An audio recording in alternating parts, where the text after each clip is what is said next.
The task force conditionally recommends using long-term non-invasive ventilation in patients with COPD who develop hypercapnic respiratory failure. We know that advanced COPD patients may develop hypoxemic and hypercapnic respiratory failure, and so far long-term oxygen therapy is one of the main standard treatment options in hypoxemic patients.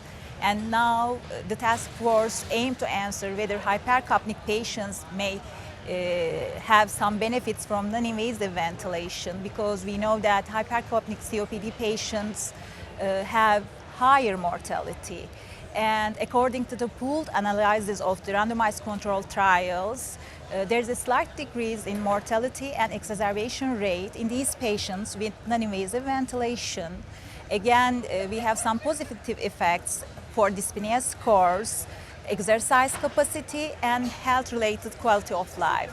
Because of those reasons, we believe that non-invasive ventilation should be considered in patients with hypercapnic respiratory failure.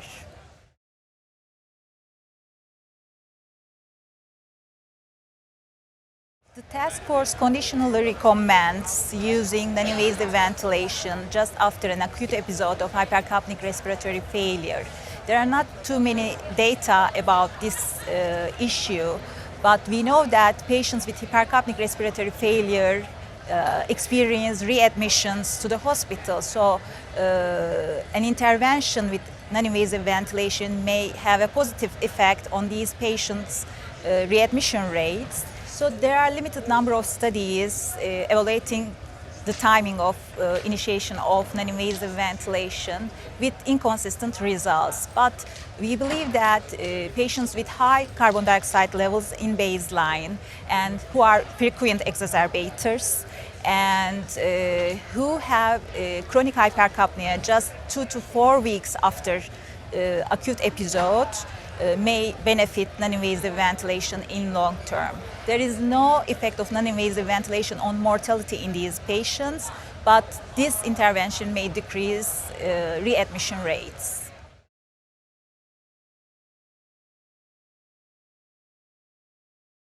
The task force conditionally recommends titrating settings of non-invasive ventilation according to maximal reduction in carbon dioxide levels.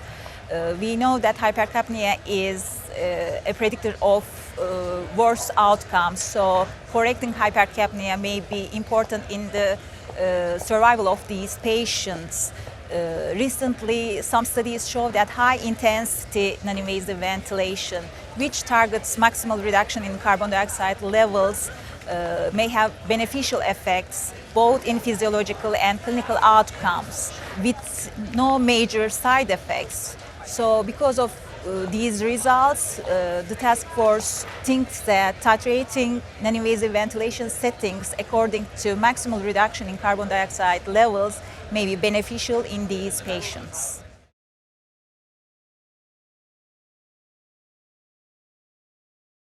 So most of the literature data comes from pressure support mode. But recently, with the advances in technology, newer modes which combine volume-targeted and pressure-targeted ventilation may have some beneficial effects. We call them adaptive or auto-titrating modes. These modes are very important for changing needs of the patient, so they have some beneficial effects in the preliminary studies, but most of these studies are in short term. So for long-term use of non-invasive ventilation, we have to be more confident about these results. For this reason, the task force recommends using pressure support modes during long-term non-invasive ventilation.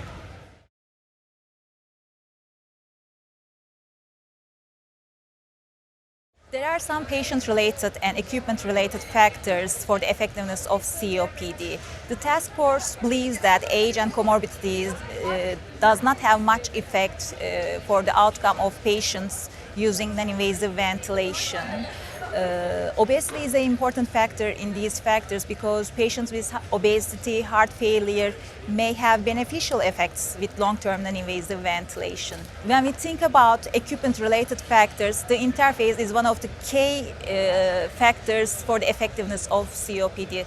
The patient must feel comfortable with the interface they are using. Also, some patients may experience mucosal dryness, so humidification may be another factor for increasing compliance of these patients.